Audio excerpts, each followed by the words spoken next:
Beaucoup de gens ont l'impression que leur métabolisme est bloqué. Ils luttent avec leur poids.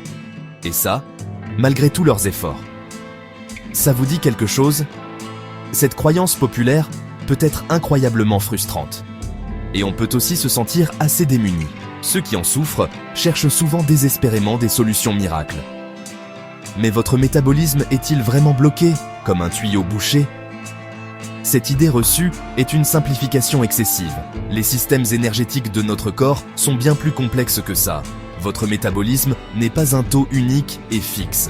Il n'est pas gravé dans le marbre de façon permanente. Au contraire, c'est un processus dynamique qui s'ajuste constamment. De nombreux facteurs influencent sa vitesse de fonctionnement. Votre bagage génétique unique joue certainement un rôle. Votre âge est un autre facteur indéniable. Il est vrai que le taux métabolique a souvent tendance à diminuer. Cela arrive généralement avec l'âge. Votre composition corporelle compte aussi énormément. Le tissu musculaire brûle plus de calories que le tissu adipeux. L'équilibre hormonal est absolument crucial pour une bonne régulation métabolique. Prenez les hormones thyroïdiennes, par exemple. Elles agissent un peu comme un thermostat pour la dépense énergétique de votre corps. Tout déséquilibre peut ralentir considérablement les choses, ou, au contraire, les accélérer excessivement.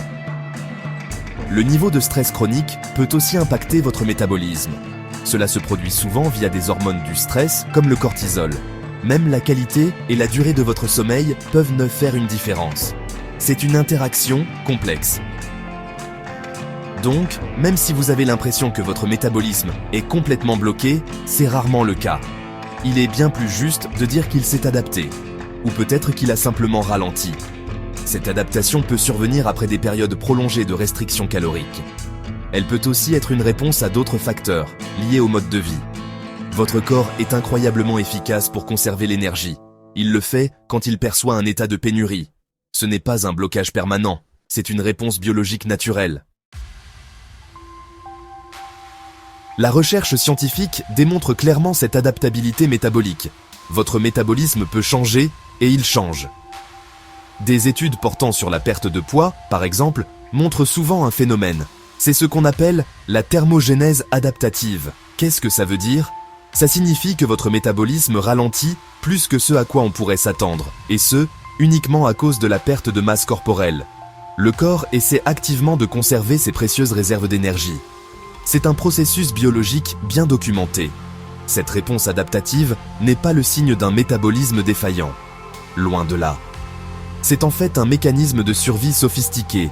Nos ancêtres lointains ont souvent été confrontés à des périodes de famine et de pénurie alimentaire. Un corps capable de ralentir efficacement sa combustion d'énergie pendant ces périodes de vaches maigres avait plus de chances de survivre. Bien que cela puisse être frustrant dans notre monde moderne d'abondance alimentaire, c'est un témoignage de la résilience de notre biologie. Comprendre cela nous aide à aborder la gestion du poids avec des attentes plus réalistes. Ce n'est pas un échec personnel. L'exercice est un outil incroyablement puissant pour influencer votre taux métabolique. L'entraînement en résistance, ou la musculation, qui vise à développer la masse musculaire, est particulièrement efficace. Pourquoi donc ? Le tissu musculaire est métaboliquement plus actif que le tissu adipeux. Ça veut dire qu'il brûle un plus grand nombre de calories. Cette combustion de calories se produit même lorsque vous êtes complètement au repos. Par conséquent, augmenter votre masse musculaire globale peut entraîner un métabolisme de base plus élevé. Cela aide à contrer tout ralentissement métabolique. L'exercice aérobie, comme la marche rapide, la course à pied ou le vélo, joue aussi un rôle essentiel. Il brûle un nombre important de calories directement pendant l'activité elle-même. Il peut aussi améliorer la sensibilité de votre corps à l'insuline. Ce qui contribue à une meilleure santé métabolique globale. GAP 2S. Et n'oubliez pas le NEAT. NEAT, ça veut dire Non-Exercise Activity Thermogenesis, soit la thermogénèse liée aux activités non sportives. Ça comprend toutes les calories brûlées par les mouvements du quotidien. Pensez au fait de gigoter, de prendre les escaliers ou de marcher en téléphonant. Chaque petit geste compte vraiment. Ce que vous choisissez de manger a un impact profond sur votre métabolisme. Ce n'est pas juste une question de calories ingérées contre calories dépensées. Les protéines, par exemple, ont un effet thermique alimentaire plus élevé, comparé aux glucides ou aux lipides. Ça signifie que votre corps utilise en fait plus d'énergie. Il a besoin de cette énergie pour digérer, absorber et transformer les protéines. Inclure une quantité adéquate de protéines dans vos repas peut donner un petit coup de pouce utile à votre métabolisme. Les protéines aident aussi à la satiété, vous permettant de vous sentir rassasié plus longtemps. Soyez prudent avec la restriction calorique sévère sur de longues périodes. Cette stratégie de régime courante peut souvent se retourner contre vous. Comme nous l'avons vu, cela peut déclencher la thermogénèse adaptative. Votre corps perçoit un état de famine. Par conséquent, il ralentit son taux métabolique pour conserver son énergie vitale. Cela peut rendre toute perte de poids supplémentaire incroyablement difficile. Cela peut aussi entraîner la perte de précieuses masses musculaires, ce qui, à son tour, réduit encore davantage votre métabolisme de base. Une approche modérée et durable est toujours préférable. Le cerveau joue un rôle central et directeur dans la régulation de votre métabolisme. L'hypothalamus, une petite région de votre cerveau, est particulièrement important. Considérez-le comme le centre de contrôle principal. Il reçoit constamment des signaux de différentes parties de votre corps. Ces signaux fournissent des informations sur les niveaux de faim. Ils communiquent aussi sur la satiété et les réserves d'énergie actuelles. Des hormones comme la leptine, libérée par les cellules adipeuses, et la gréline, par l'estomac, communiquent directement avec l'hypothalamus. Ce système complexe s'efforce de maintenir l'équilibre énergétique. Le stress chronique peut gravement perturber ce délicat équilibre neuro-hormonal. Un stress prolongé entraîne souvent une augmentation des niveaux de cortisol. Un taux de cortisol constamment élevé peut favoriser le stockage des graisses, en particulier autour de la zone abdominale. Il peut aussi malheureusement augmenter les envies d'aliments très caloriques et très appétissants. Le manque de sommeil est un autre facteur perturbateur important. Un sommeil de mauvaise qualité ou insuffisant peut altérer les hormones de la faim et de la satiété. Cela conduit souvent à une augmentation de l'appétit et potentiellement à un métabolisme plus lent. Gérer son stress et prioriser son sommeil sont cruciaux.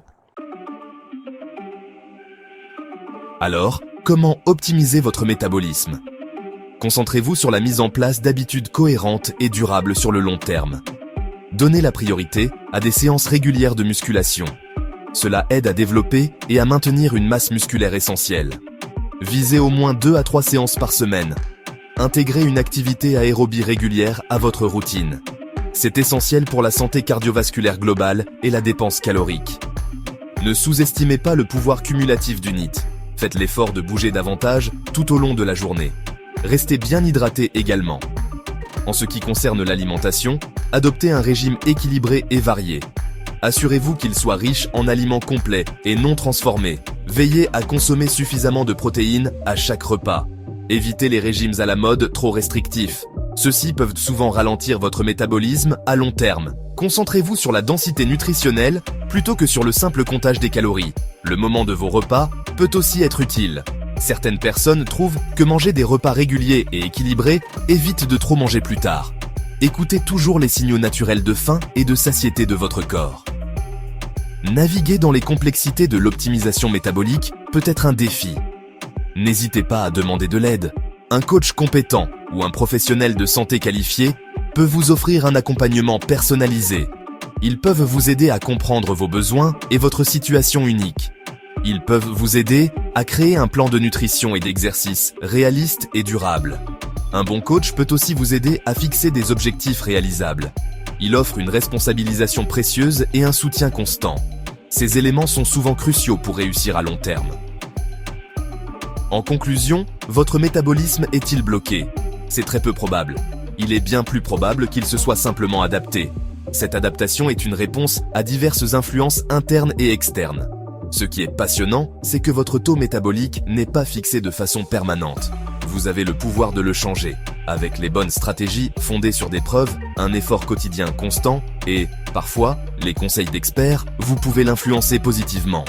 Concentrez-vous sur la création d'habitudes saines et durables. Donnez-vous les moyens grâce à la connaissance et au soutien. Vous pouvez travailler avec votre corps. Chris Coach Elite.